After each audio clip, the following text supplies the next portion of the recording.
The Oshkosh Area School District now has a new banking partner. And this comes after a first alert story that we brought you last September concerning newly hired assistant superintendent who is black being denied service when cashing his first paycheck at Associated Bank, which the check was drawn on. Dr. Sam Coleman says bank officials failed to provide him with an explanation and never even asked for an ID. Last night, the school board voting unanimously to change financial institutions, moving their account valued at roughly $100 million from Associated Bank to Nicolet Bank. The behaviors of our former bank were egregious and should not be tolerated in our community.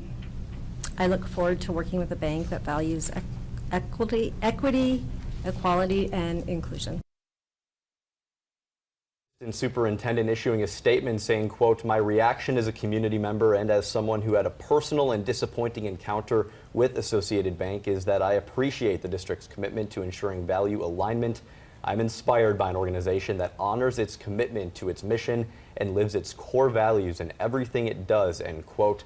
Associated Bank has not responded for comment. The Packers are going to need to brush